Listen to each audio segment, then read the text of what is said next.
trying to wait out Aegis essentially, but now the jump in. Oh, sight the fights and Silent just gone. Evil Geniuses, I like how they're just like making sure 100% there's just not a single chance of a comeback. Like, it's such a simple pickup, but they still pop the BKB on the Queen of Pain. Use the ultimate out from Fear, because with the Storm Spirit gone, it just kind of ensures they'll get the second lane of Rex. There's a buyback from him, but they're not going to try and use it. They just realize they cannot possibly fight EG, especially with an Aegis, so there's no point in using a buyback, especially when they have the tier 2 up still. Man, hot dance. Fear's just solo zoning him out. Yeah, now, ooh, two-man Fisher. Slow things down. They're going to try and pop some mail, but AUI is there, and he's ready to go with the black hole at any point in time. Silent needs to try and avoid that one. The Witcher's Curse actually controlling him. Nice blink to the side from Resolution, actually dodging that black hole, but Yoki will die on the left-hand side to Fear, who's going through support after support. Now, they managed to finish up the Enigma, but Fear is still a massive problem. He's still trying to chase down, always want to fly. Has Shellgrave up in a second, but it's just not up in time. Aloha Dance is having to deal with the illusions of Fear, bringing him quite low, and now Fear himself comes forward. He's got that ultimate, not afraid to use it on the support. Resolution low on mana now. Stormseer jumps forward, managed to get some mail with the Orchid. That's a huge amount of gold. 1,800 gold for Silent. But does it make a difference? They just can't kill Fear. He's got an Aegis, a Butterfly. He's not even using his Manta. He's not even saving his ultimate for the Mana Void for the Storm Spirit. He just recognizes that he's pretty much unkillable at this point in the game. And EG, I mean, Empire's a top 10 in the world team. Maybe they're not looking at it like this international, but EG just dominant when they want to be. Empire. Very little mistakes in the first 15 minutes, but it only seems to take one against a team like Evil Geniuses. Take advantage of that mistake and really push it to the max.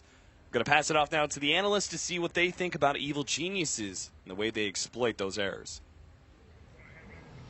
All right, thank you very much, Cap. I mean, we can jump off of Cap's question, I guess, right away. EG, exploiting other people's errors. I'm definitely very good at that. Definitely a team that takes advantage of the opportunities that are presented every time they come up, and that's why they're definitely one of the top-tier teams or favorites coming into TI5. What do you guys think? I mean, EG, strong performance. Yeah, Well, it is really that simple for this game, because they were not really the aggressors for the early part of the game, because that's not what their lineup could do. So they were basically playing a very good defensive game. On the few, in my opinion, too few occasions that Empire went for plays, they got counterplayed pretty well by EG, and they bought time. I think the really crucial point in this should not have happened for Empire. Like, let's be honest, Empire actually, the game plan was coming together. You know, we've had doubts as to how good they would be, but they managed to get towers early. They managed to get really good farm on Shadowfiend and on Storm, and then they gave away Roche. They didn't realize it was happening. I have to think they didn't realize that, because Sumail used Sonic Wave for a kill, and the person he killed respawned, and that means the Sonic Wave on cooldown for another minute and a half. Right. And they managed, while Sonic Wave was on cooldown, they went and killed Roche. Maybe Empire were just like, there's no way they do it, because Sonic Wave is on cooldown. If a fight breaks out, they're a lot weaker. If they had identified that and taken the fight at Roche, the game is probably theirs, right? But it's a really big swing. They get to play with a lot more confidence because they have the Aegis on Fear, and just buy a lot of time. And in addition to that, I have to mention it because it's my favorite thing to hate this TI. Storm Spirit went Bloodstone first, again. And you know, that's the build my friend taught me when I first learned Dota 2-3 years ago. Is he still your friend? We'll talk about that later. Okay. All right. This game, they're playing a map control lineup, right? They have Night Stalker, they have Storm, and they have a farm Shadowfiend. They want to pressure the map and disallow the Anti-Mage from getting into his jungle and farming. If they have an early Orchid on Storm, say minute like 14, 15, I think that's when he could have had it. They can put so much more pressure because the Night Stalker and Storm can just kill anyone. But instead, he goes for a little bit more of a farm build-up. That's exactly playing into EG's hand. That's what Fear wants. And as Ben said, the nice thing about the Bloodstone is then the Mana Void does 500 more damage. So, you know, I really disagree with that choice. I know I'm harping on it a lot, but I think especially in this game where it's definitely the game plan for Empires to play aggressive, they have to itemize aggressively too, so that they can accomplish their game plan. And the Midas. The Midas too. Yeah. Which hero went minus? Night Stalker? The Night Stalker, yeah. Yeah, I definitely, yeah. He went Night Stalker building into Ags. I also don't think that was that great of a build this game. Night Stalker is generally great with Midas because you don't farm so well and you want to become relevant mid-late game.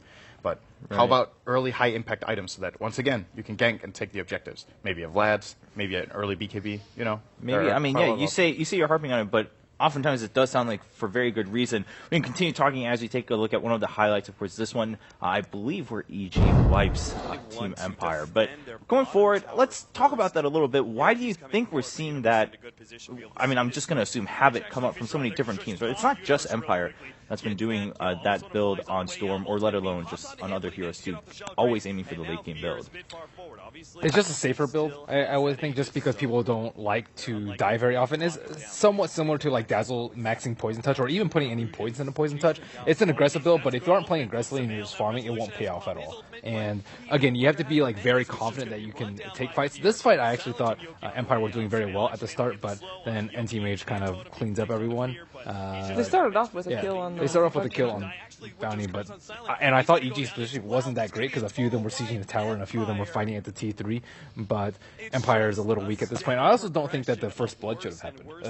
It was a Queen of Pain versus Shadow Fiend matchup, and Sumail kills him very early on. And we've seen like Queen of Pain plus Spirit Breaker unable to kill Shadow Fiends, and I mean Shadow Fiend can't do anything in that sort of matchup. Like, you can go back to the jungle, but if you can't like feel safe about double raising out the lane versus a solo Queen of Pain, and then Bounty Hunter doing his thing, like, you're just gonna not have a great game.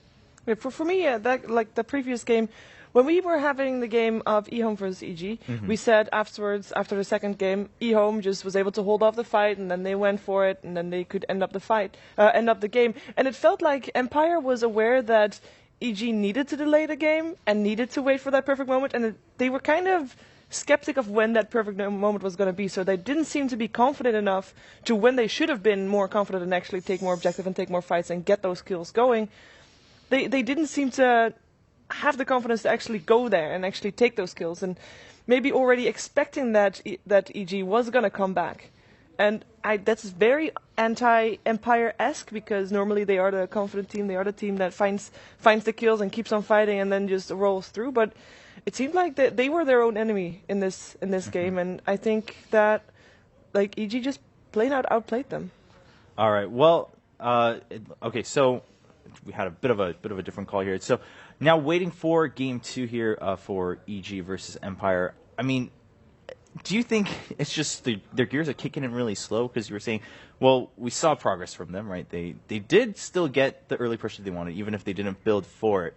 But going forward, do we think in game 2 we'll at least see a little bit more progress? I don't really feel like this is progress. That's the problem. Because, to be fair, what they needed to do in this game on the level of play they are is pretty straightforward. So the part of the game they played well was the easy part, right? They have a lineup that's flat out just better in the early stage, and they have a lineup that will take the towers. And you saw the reason EG didn't fight for them was that EG identified, okay, this is not a fight we can win, or maybe there's a 10% chance we win if we get like a perfect combination, but the risk reward is just way in Empire's favor. So we are not even going to take the chance. Right. So they got that right, and then when they got the map control, they just didn't pressure anymore. I think in this game it speaks for itself. They got like, what was it, 5 or 6 kills with this hyper like aggressive lineup with Night Stalker and Storm Spirit. It's just not good enough. Right. All right. Well, hopefully they can turn it up. Of course, as we discussed earlier, I mean, we were talking about how every team comes in and no one's just like simply content that they're at TI. They come here with the hope and the goal to go as far as they can. Hopefully, of course, for everyone to be that TI champion. Everyone's had their story. For now, we're going to take a look at Team Empire and, of course, Aloha Dance. Просто там было такое время, когда там я вставал с утра там, с друзьями, мы просто ходили, давали всякие фрукты, там абрикосы, вишни, яблоки, и шли на базары, продавали, там какие-то деньги получали, там 20-30 гривен. Ходили там, что покупали какие-то вещи в киоск. Мой старший брат ходил с друзьями в компьютерные клубы, мне нечего было делать, и я за ним ходил, в общем, наблюдал, как он играет. Я поначалу наблюдал, потом тоже стал играть, меня поначалу не брали в игры с ним. Через какое-то время я стал сам играть. Так как я живу с мамой и братом, без отца, и мама домохозяйка, естественно, я поддерживаю, в общем, семью, зарплаты там, все такое. До команды Empire все мои какие-то попытки на профессиональной сцене как бы были плохими, в общем, не получалось. Всегда какие-то плохие места занимали, там последние на каких-то турнирах даже не очень, ну, там, где все команды были не очень сильные, вот. А вот в команде уже Empire как-то чувствуешь уверенность во всех игроках, ну вот, играешь с ними, понимаешь, что ну, ты уверен в каждом, то, что ну, он как бы сильно играет на своей роли, и ты знаешь, что от него ожидать, или как это сказать. Ну, в общем, вот ты думаешь, Empire, если я не ошибаюсь, то у меня 100% попадание в гранд-финал. Ну, надеюсь, что на International это сохранится тоже. Вот. Ну и до Empire все мои попытки были ужасны. Вот. Dota дала мне возможность посетить много красивых мест. Начав Dota, я успел посетить такие страны, как Германию, США, Россию, Малайзию и Китай. Ну, мне нравится видеть новые места, смотреть вообще на окружение в других странах. Пока что я еще не особо много путешествовал, только начинаю. Но вот, допустим, последние турниры я уже понимаю, что дома я уже почти не бываю, там скучаю за домом, уже нету времени как бы вообще почти дома находиться, постоянно какие-то перелеты, переезды, но это уже начинает становиться тяжело со временем. Я живу в Харькове с мамой и братом в 4-комнатной квартире, начал работу с 7 лет. Теперь, когда я стал зарабатывать на доте, моя мама стала меня поддерживать и поняла всю серьезность этой дисциплины. Для меня семья очень важна, я люблю свою маму и очень хорошие отношения с братом, всегда поддерживаю отношения. Ну, для меня семья это очень важно.